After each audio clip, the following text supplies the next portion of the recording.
Hi everyone. ఈ ఛానల్‌ని చూస్తున్న ప్రతి ఒక్కరికి థ్యాంక్ యూ సో మచ్ అండి. ముందుగా యూట్యూబ్ మిత్రులందరికీ భోగి, సంక్రాంతి, కనుమ శుభాకాంక్షలండి. పండగ పనుల్లో పడి సున్నుండలు అవ్వలేదే అని టెన్షన్ పడుతున్నారా? ఇలా ఈజీగా ఒక గంటలో సున్నుండలను చేసుకోవచ్చండి. సున్నుండలు చూస్తుంటేనే నోరూరుతుంది కదండీ! ఇలా సున్నుండలు ఒక గంటలో ఈజీగా చేయొచ్చు. ఈరోజు మన రెసిపీ వచ్చి సున్నుండలు కదండీ! ఇలా గోల్డెన్ బ్రౌన్ కలర్‌లో సున్నుండలు చూసారు కదా! ఎంత బాగున్నాయో. ఇంకెందుకండి ఆలస్యం, ప్రాసెస్‌లోకి వెళ్ళిపోదాము. స్టవ్ వెలిగించి స్టవ్ మీద ఒక బౌల్ పెట్టానండి. సేవండిది. నేనైతే బౌల్ శుభ్రంగా ఆరిన బౌల్ పెట్టానండి. చూసారు కదా! నేను మినపగుళ్ళు తీసుకుంటున్నానండి. 2 కప్పులు తీసుకున్నాను. ఇలా 2 కప్పులు మినపగుళ్ళకి కూడా నేను 3/4 కప్పు మినపప్పు తీసుకుంటున్నానండి. చూడండి 3/4 కప్ అండి. ఆ పై ఎల్తి తర్వాత నేను చెప్తానండి. మీకు బియ్యం తీసుకుంటాను. ఇప్పుడు ఇలా పైకి కిందకి కలుపుకుంటూ మినుముల్ని లైట్‌గా బ్రౌన్ కలర్ వచ్చేలాగా వేపుకోవాలండి. మంచి స్మెల్ వచ్చి లైట్ గోల్డెన్ బ్రౌన్ కలర్ రావాలండి. అలా ఏపుకుంటే చూసారు కదా! ఇలా ఏపుకుంటే సరిపోతుందండి ఇప్పుడు మనం 3/4 కప్పు మినపప్పుకి ఇంకొక కొద్దిగా బియ్యం తీసుకుంటున్నానండి. బియ్యము, మినపప్పు కలిసి 1 కప్పు అవుతుందండి. ఇప్పుడు సగం ఏగిన ఈ మినపగుళ్ళు, మినపప్పులో బియ్యం వేసి మంట మీడియం ఫ్లేమ్‌లో పెట్టుకుని చక్కగా మెల్లగా ఏపుకోవాలండి. గోల్డెన్ బ్రౌన్ కలర్ వచ్చేలాగా వేపుకుంటే సరిపోతుంది. ఆల్రెడీ మినుములు ఏగిపోయాయండి. నేనైతే స్టవ్ ఆఫ్ చేసేస్తున్నాను. వీటిని ఇలా గిన్నెలో ఉంచకూడదండి బౌల్‌లోను. ఒక పళ్ళులోకి ట్రాన్స్‌ఫర్ చేసేసాను. అలా ఉంచితే కలర్ అయితే ఇంకా మారిపోతుందండి. బాగోదు. వీటిని ఒక 10 నిమిషాలు చల్లారబెట్టుకోవాలండి. ఇప్పుడు మిక్సీ జార్ తీసుకున్నాను నేను. మిక్సీ జార్‌లో కప్పున్నర ఏపుకున్న గుళ్ళును వేస్తున్నానండి. ఎక్కువ పట్టదు కదండీ మిక్సీ జారు. అందుకే కప్పున్నర వేస్తే కరెక్ట్‌గా సరిపోతుందండి. మూత పెట్టి నేనైతే మిక్సీ చేసేసానండి. గ్రైండ్ చేసేసాను. మిక్సీలో గ్రైండ్ చేశాను. చూసారు కదా! పిండి ఇలా గ్రైండ్ చేస్తే సరిపోతుందండి. ఈ మెత్తదనం రావాలండి. లేదంటే మరీ బరగ్గా ఉన్నా బాగోదు. మరీ మెత్తగా ఉన్నా బాగోదండి. చూసారు కదా! ఈ టైప్‌లో మెత్తదనం వస్తే సరిపోతుంది. దీన్ని ఒక బౌల్‌లోకి తీసుకుంటున్నానండి. బౌల్‌లో ట్రాన్స్‌ఫర్ చేస్తున్నాను. ఇంకా ఉన్న 1:30 కప్పు గుళ్ళున్నాయి కదండీ!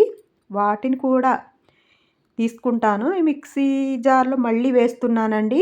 1:30 కప్పు గుళ్ళు కూడా వేసేస్తున్నాను.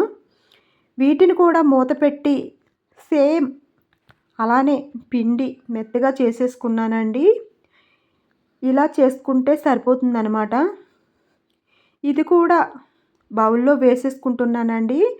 అదే బౌల్‌లో ట్రాన్స్‌ఫర్ చేసేస్తున్నాను. అంటే 3 కప్పులు తీసుకున్నామండి. మొత్తం మినపగుళ్ళు, మినపప్పు, బియ్యం కలిసి. ఇప్పుడు 3 కప్పులు బెల్లం తీసుకోవాలండి మనం. నేను ఇలా కచ్చా పచ్చా కొట్టి బెల్లాన్ని కప్పున్నర బెల్లం వేస్తున్నానండి. మరీ ఎక్కువ వేస్తే మిక్సీ జార్ పాడవుతుంది. బ్లేడ్ కూడా తిరగదండి. అందుకని నేను కప్పున్నర వేసానండి. మెత్తగా ఇలా మిక్సీ పట్టేసాను బెల్లాన్ని. ఇలా మిక్సీ పట్టిన బెల్లాన్ని పిండిలో వేసేసుకోవాలండి. చూసారు కదా! చక్కగా మెత్తగా అయిపోయిందండి. బెల్లం తురుములా కచ్చా పచ్చా కొట్టుకుని వేసుకుని ఇలా మిక్సీలో గ్రైండ్ చేసుకుంటే సరిపోతుంది. పిండిలో వేసి ఇంకొక కప్పున్నర బెల్లం కూడా ఉంది కదండీ! ఇంకొక కప్పున్నర బెల్లాన్ని కూడా నేను మిక్సీ జార్‌లో వేసి దాన్ని కూడా అలా మెత్తగా గ్రైండ్ చేసేసానండి. ఇలా గ్రైండ్ చేసుకుంటే బెల్లం తొందరగా పిండిలో అయితే కలిసిపోతుంది. సున్ని పిండిలోను.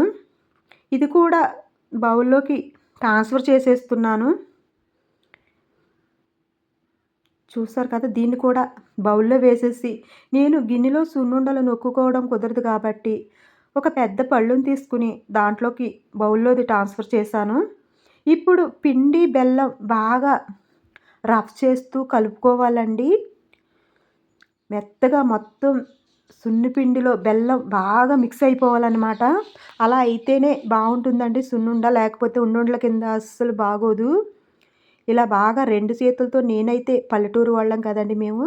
బాగా రఫ్ చేస్తున్నాను.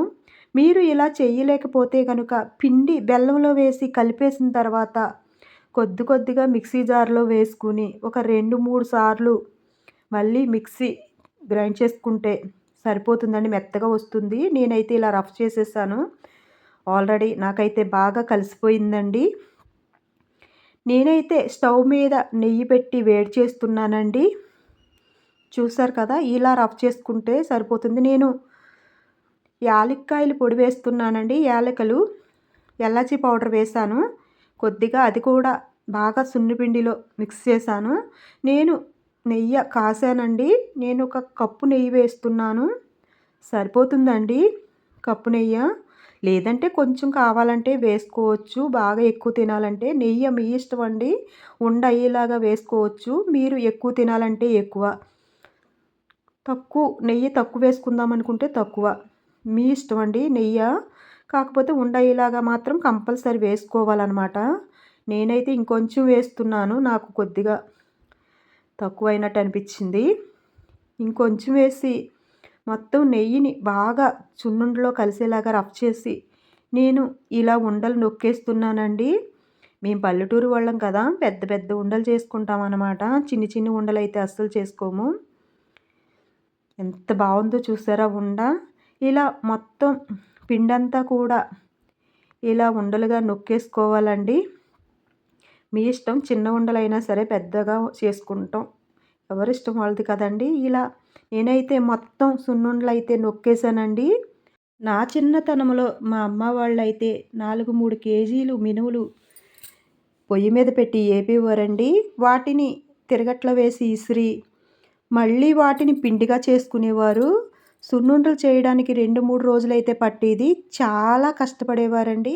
ఇప్పుడు ఈజీగా ఇంత సులువుగా సున్నుండలని ఒక గంటలో అయితే చేసేస్తున్నాము. చాలా బాగున్నాయండి. గోల్డెన్ బ్రౌన్ కలర్‌లో సున్నుండలైతే చాలా బాగా వచ్చాయి. 15 ఉండలయ్యాయండి ఇవి. పెద్దగా చుట్టాను కదా ఉండలండి.